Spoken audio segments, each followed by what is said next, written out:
Hey guys, welcome to an interesting video on Wild Rift. So today we're back with a Kalista complete guide, and finally, after the hotfix buffs, Kalista is now actually playable, and she's actually pretty good to strong at the moment. So we're of course going to be going through the build and the gameplay. I haven't created a basic guide for Kalista yet, but I will be doing so soon, mainly because I want to play a little bit more about Kalista and kind of learn a little bit more of her tips and tricks and stuff before I really make a basic guide on Kalista, but that'll be coming up real soon. I'm also going to be posting another Kalista video tomorrow on a different build, because I do have already 2 different builds of Kalista to show you guys, so we will be going through that tomorrow. But for today, we're going to go through what is going to be her probably main slash basic build. So this is going to be the on-hit variants of Kalista. You do have on-hit, crit, and lethality. I haven't really played lethality Kalista yet, but I will be going to try it out. So we're going to start off with the on-hit build. So first off, you want to start off with your boots. And for boots, it's gonna be Berserker's Greaves now. I couldn't find my words there, but it's going to be Berserker's Greaves. Because even though I did originally think that Gluttonous Greaves would be better, just because of the AD and the fact you already get a lot of attack speed. By the way, it's kind of raining here, so hopefully you guys can't hear the thunder. But yeah, it's going to be Berserker's Greaves, because even though I thought you didn't really need the attack speed because you have so much in your build already, it kind of takes time to get items. So having some early attack speed is actually pretty big and pretty significant, and attack speed kind of just helps because you're building on hit anyway, so just getting more attack speed early on is always going to be good. Then you get the Ruined Blade of the Rune King, get of course the attack speed, which is the main important part of the on-hit build, of course, as well as the on-hit effects, which is going to be the current health damage on hit, a little bit of AD, and of course the drain passive as well, and of course the penalty with the health as well. So for the next item, I like to go for Runan's Hurricane. The Runan's Hurricane, core item on Kalista most of the time, because you will be able to put spears into 3 people at the same time, and this is of course going to increase your damage by a lot when you pull out the spears, and now your spears actually do damage after the hotfix, so this is going to be really strong of a second item. And of course you also get your attack speed, your AD, as well as your on-hit damage. And then you're going to Terminus as your third item, of course AD, attack speed again, on-hit magic damage, and you also get the Juxtaposition passive, which is going to give you the defenses as well as the pen. And finally, your last 2 items are pretty flexible. So as a general default, I think Wit's End is really good here, because in the meta now, mages are really strong. So most of the time, they're going to be mages. So you can go for Wit's End to get attack speed as well as magic resistance, of course, and also more on-hit magic damage and more healing. And for your last item is going to be some defensive item like GA. Now you do have some alternative options for your last item as well. You could go for something like a Bloodthirster. For example, I have experimented with Shield Bow, which is what I actually go for later on in the game. I'll talk more about it in the gameplay. But Shield Bow is not really that good, because although you do get a shield, you don't really have a lot of crit, so I don't really like Shield Bow that much. In fact, I actually think that Sterix Gauge is actually better than Shield Bow. So I will be going for Sterix next time if I need to, but I tried Shield Bow in the gameplay, you'll see later. So for the runes, of course, Lethal Tempo for the attack speed, since we are of course an auto attacker who auto attacks a lot, and you know you need it to jump. Brutal, of course, you attack a lot. Giant Slayer in general, because there's generally always going to be tanky targets on the enemy team, otherwise coup de grace.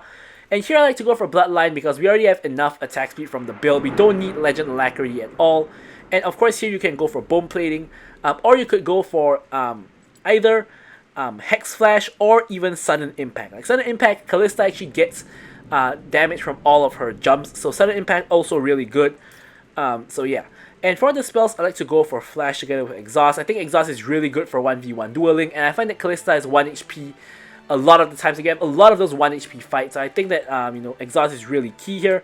But I've seen a lot of people like to take Barrier as well. Like a lot of top Kalistas like Barrier, so that is an option as well. But with all that said, let's jump into our first Kalista gameplay of the channel. Okay, so now moving on to the first ever Kalista gameplay that we're going to do. Of course, first things first is you want to bind to your support. In this case, we have a Leona, which is very ideal for Kalista. Of course, the first point we're going to make, as usual, is what kind of supports Kalista wants to play with. Generally, engagers, because Kalista wants to fight in the early lane, in the early game, and also you want to toss them in with your ultimate, so you want to have engagers with you. Enchanters can work, but just simply not as good. yeah, so this is in solo queue, by the way, so I'm not duo with the Leona or anything. So Kalista sometimes takes a little bit of coordination between you and your lane partner, because you do have to work together to like proc things like your second ability's passive, or like you have to work together to ulti, because sometimes you don't want to ulti them out when they don't want to go out, or you don't want to mess up things with your ulti and stuff. So it does take a little bit of coordination between the two people. So it's a lot better to play Kalista in duo queue. But of course you can still play her perfectly fine in solo queue. Here you can see we're just doing a pretty good job of CSing. However, MF is not to be trifled with. Like MF Nautilus, very strong lane. If we get hooked by Nautilus, we're going to be in trouble, because MF can dish out the damage early game, especially because she has PTA, aka Empowerment, as is known in Wild Rift. And it's going to be doing quite a chunk of damage, if she ever procs. You can see she's already just bouncing off of minions onto us, which is, basically standard Miss Fortune gameplay. Now here I actually get quite lucky to dodge Nautilus's hook, because I happen to dash out of the way. Here you can see I use the minions to transfer my spears onto Nautilus to get just a little bit of poke, pretty negligible, but better than nothing. And yeah, just staying frozen wave right outside our tower and just simply getting some minions. Again, we just do a little bit of poking onto the MF with the spear pull. We are in a pretty okay state, not 100% health of course, but we're doing pretty alright. So we're now just gonna continue grabbing minions, and sooner or later there's gonna be an opportunity to go in, and that's where we can all in them and possibly shine. But again, if you're playing against a lot weaker lane, it's gonna be a lot better. But here we're playing against a relatively strong lane with the MF and Nautilus, so we don't quite want to take any kind of unnecessary risk, especially when we're taking a lot of poke from MF's Q. Like there will come a point that if we take enough poke from MF's Q, it's impossible for us to go in. Like around here, for example, like now Leona cannot go in because I'm simply too low that I can't actually fight. So here we're instead just happy to just keep on farming minions outside tower. It's Kalista not the best scaler. However, you don't want to force plays when plays are not present. Of course, you don't want to fight when you're at half HP or lower. That doesn't really even make sense. And here you can see I'm just continuing to land a little bit of poke. Of course, nothing compared to Miss Fortune, but we're not just doing nothing. So here we really want to reset. We can see that the enemy team is probably reset. So the moment we clear the wave, we actually reset. And the wave actually gets stuck outside of our tower again. Right, huge loud thunder there. Hopefully it's not interrupting the video too much. But yeah, so now we've reset. We've actually picked up our attack speed boots together with a longsword. So we are, getting to a mini power spike. I mean, MF has the exact same itemization as us at the moment. So you can see that we have been taking CS pretty well. We do miss one there, but a little bit unavoidable. We proc our bone plating at this point. Nautilus is missing, and we eat another Miss Fortune Q. Nautilus is nowhere to be seen, so we ward, check if he's in there. He's not. He's actually in the river. So here you can see that we are actually rotating despite the fact we don't have priority. But the fight is nearer to us, so we actually reach here first. We're not just focusing Nautilus, stacking up lethal tempo. Lee Sin actually already picks up first blood. Becomes a full-on skirmish. Kane does come in. I'm just free firing onto him. I dash out of the Miss Fortune ult, and I flash away. I'm 1 HP now. Leona gets the root. I get the pull, and we actually get the kill here. But we end up trading 1 for 1 because Miss Fortune does pick up the kill. Lee Sin now on cleanup duty. Gets the kill onto MF. And now Nautilus is pretty low, but so is Lee Sin. Lee Sin getting in just a little bit of damage. Lands the Q. Goes in. Gets the kill on Nautilus. But does die to MF. So MF does get the kill there. So overall, in the grand scheme of things, MF did manage to push in the wave, so we lost some minions. MF got 2 kills, whereas we got 1 and died to MF. So, MF still came out on top compared to us in this scenario, but overall, I still think my team, did benefit more overall. Because Lee Sin did pick up a couple of kills as well, so that definitely did not go too bad. So the wave is now somehow still stuck outside my tower. Hasn't crashed, hasn't bounced or anything like that.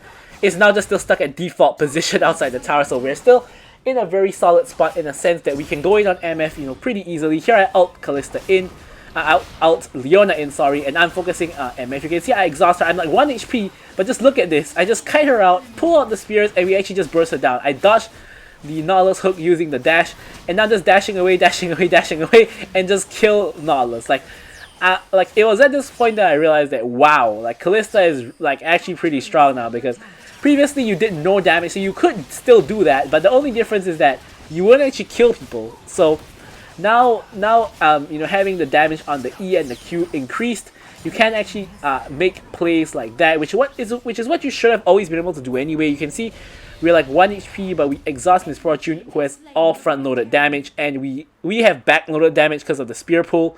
So we stack the spears in her, pluck them out, and finish her off with 1 or 2 more auto attacks, and then we move on to Nautilus, who is melee, who missed the hook because we dashed out of the way, and we can simply just kite him out and pick up a free kill. Now MF makes a big mistake.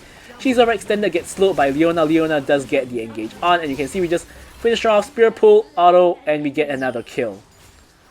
So we're definitely starting to snowball, and Kalista is a champion that, you know, when you're in an advantage state, which is obviously where you're fed, can be very oppressive because she does insane amounts of damage. Sending out the ghost here to check the river as well to make sure no one is really coming to stop us here, which shouldn't be the case. We can see the jungler as well as the laners in vision. The only one we can't see is Nautilus. I have no idea where he went. Probably to mid, I think, but yeah, so we're in a really good spot now. 3-1 and 3 Bork completed. So first major power spike. It's pretty good in this game as well, because you can see we have an Urgot building Heartsteel, and we also have Nautilus who's building some kind of armor item next. So definitely gonna have a quite big Bork value in this game. I mean, even if there weren't tanks, you would still go for Bork if you're going for unhit. So here, engage goes onto MF. I flash over, I get knocked out, but I just pull out the spears when I'm done getting CC'd.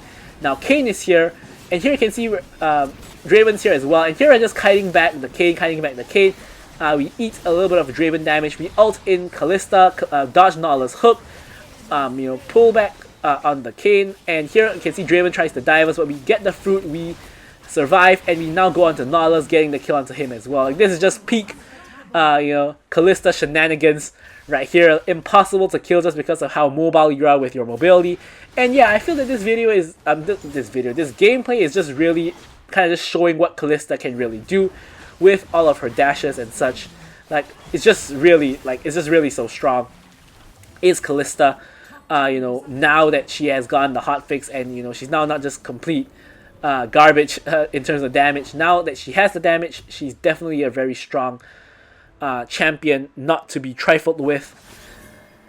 And yeah, so now 6-1 and 4, building towards Runan's Hurricane in a really solid spot. Now MF overextending again, could be at risk of getting run. Now Nautilus hooks into the tower for some reason. I'm just focusing Nautilus for now, stacking up my lethal tempo. Leona goes into MF as she should. Now I'm focusing MF. I pull the spears and on the Nautilus as well. Nautilus now 1 HP. I'm trying to get the kill onto him, pull the spears again, and he does end up going down.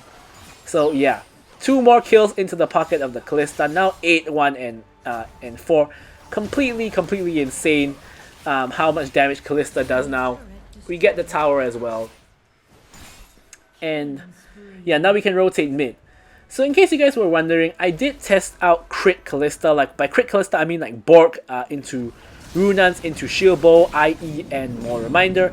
But overall, I actually think that attack speed is better, just because attack speed does less damage. Like, going for unhit, you do less damage. However, you can hop around a lot more you can hop around a lot more because you have a lot more attack speed. And honestly, I think that is kind of the difference in some of these fights. Like, I think if I was hopping any slower, I would have actually died. But the fact that I hop so quickly allows me to actually just escape and to kite people out, you know, pretty easily. So that actually helped me to kind of survive a lot of situations just now, and you know, just end up cleaning them up instead. So definitely, I think that unhit for now is probably the best build. As I said, I haven't really tested lethality, and I have tested a couple of games of crit. I think crit is a little bit slower because the items are a little bit more expensive, and you know, you do more damage in a shorter amount of time, but you are a lot less mobile, and therefore you are at a little bit of a higher risk. So here we pick up the Kayn, we end up going legendary now, and just pushing out the wave. Dragon is spawning. Head over to Dragon, and yeah. Another thing that Kalista was good at in pro play, you know, at least in League PC, is securing objectives, because You can pull out the Ren stacks together when your jungler smites to kind of guarantee your team gets the objective. However, this is pretty much impossible to coordinate in solo queue because you and your jungler are not gonna press your buttons at the same time, which is gonna be not too good. So I would suggest more often than not to not pull the spears out when it's like a very tight situation, because you might confuse your own jungler and he might miss the smite. So here we're just doing some counter jungling, picking up the enemy Gromp. We were trying to get the enemy blue buff, but we realized that they're all rotating for us. The blue buff actually blocks the freeze plant from us, so we are able to escape. And here me and Leona are going to just recall and reset, picking up my recurve bow, building towards Terminus. I always get the attack speed components first on Kalista because attack speed on Kalista is more important than attack damage, so I always get the attack speed component first. Looks like MF might be getting caught again. The ult comes in, but unfortunately Nautilus is there to peel for her, knocks up Leona with the ulti. So overall it's an ult for ult trade between Nautilus and Leona. They have run for the hills, so we are not able to find them. Here looks like a fight is about to break out in the top lane. We are making our way there. Nice engage goes in by Leona, and we're focusing Kane. We get knocked out, unfortunately, and we're trying to focus Kane and Urgot. Here we're focusing Nautilus as well. Kane does go down to Syndra. And here, unfortunately, Draven is doing a lot of damage. Just look at this. Boom, Draven ends up hitting both parts of his ulti and do end up going down. And somehow, despite being 1-3-1, Draven has nearly as much gold as me, and I'm 9-2-6, so that's kind of bonkers. Despite the fact he's died so many times, I guess he must have gotten a huge cash in at some point in time. Although I do know he started the game 0-2, so no idea where that big cash in came from. But yeah, Draven does a lot of damage, and he has longer range than Kalista, so Draven does win 1v1 against Kalista. But yeah, as we've seen there, I guess you could say. So here I'm headed to lane, huge minion wave here. I'm actually going to pick up the red buff on the way. And here Leona actually just tanks the wave to prevent, or rather she doesn't tank the wave, but she doesn't steal the wave. So it doesn't actually so that I can actually get the goal basically, which is really nice of her. Gave her the heart emote there, thoroughly deserved. In the meanwhile, we're going into hunt for prey. Unfortunately, we bite off more than we can chew because both ADCs and Nautilus are there. I'm gonna ult Leona to get her to safety, ensure that she doesn't get caught. She gives me the heart as well, and I return the favor. Love to see it when you get a support that you can work with in solo queue. So here I actually pinging that I'm just very close to getting Terminus, so she actually cancels the recall and encourages me to finish the Terminus by getting this wave. So we are able to finish this wave and we can recall to pick up Terminus. Once again, lovely support. Does cover me when I need to farm. And we pick up the Terminus, so huge 3-item power spike. Now in this game, I don't actually go for Wits End, and the reason for that is that they don't have any magic damage on their team. They're a full physical damage team, and this is where I went for Shield Bow just for the extra safety. However, after this match, I actually feel that Shield Bow's shield is kind of, I wouldn't say negligible, but it's really not that big because you don't have any other crit items yet at this point. So instead of going for Shield Bow, I actually think that going for Bloodthirster here is going to be better because it gives you more damage, more healing, etc. So now we're going to go down. There's a split fight. One is versus the Kayn, another one is versus is Mundo versus I think Nautilus and someone else, if I'm not mistaken. But yeah, so we pick up the free kill on the Kayn, and now we're gonna reset. Like so, we pick up the QSS, and QSS honestly is mainly for Nautilus. Like if he ults me, I can QSS. But of course, it also works against other things like Urgot's flip or Kayn's knockout. But I think those are a little bit harder to QSS. Whereas Nautilus is a little bit more predictable, but either way, it's for the same-ish kind of purpose. So here, I'm just going to send out the ghost to ensure no enemy is coming this way.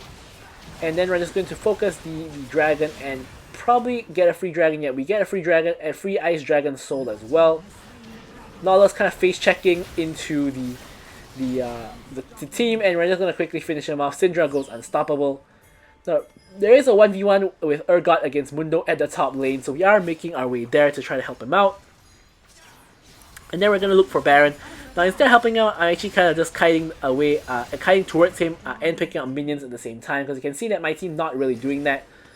So instead I'm going to just simply head on over and start out the Baron with my team. Miss Fortune is split pushing. She's probably going to get a tower or two, but we are going to get Baron and quickly reset and try to stop her from getting inhib. Baron is really slow though, because we have two people not actually focusing Baron. Now here I decide to hop over the wall and kill Kayn to ensure that Baron can't get stolen. Now I'm waiting for my Q to come back up so I can jump back over the wall again.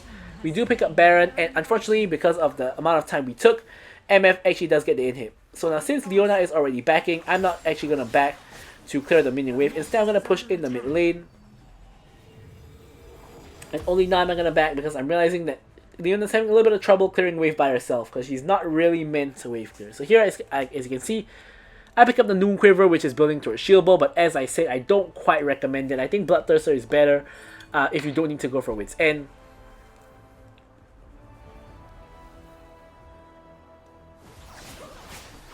Here we're just going to quickly farm up the minion wave. Of course, Runaan's also very helpful to help you farm because you do get spears onto all of the minions at once. Not all, but 3 minions at once, and it's going to help you farm a lot faster. So here I'm going to quickly pick up the red buff, Share, from Lee Sin, and you can see that there's a fight breaking out in the mid lane. We're making our way there. I'm kind of in a weird flanking position, so I'm just focusing whoever I can. I focus the Leona, I focus the Kayn since Leona went on him. I focus him, Exhaust comes in, and I'm going to pull the spears. We get the kill onto the Kayn. Urgot dies as well behind us, and we're going to quickly just continue pushing the tower. We get the mid lane inhib from their team. And we are kind of trying to end. It's a little bit difficult because Kalista doesn't have the most insane range, so I do have to get pretty close. I don't want to really get ulted by Nautilus, so I kind of don't want to go so close.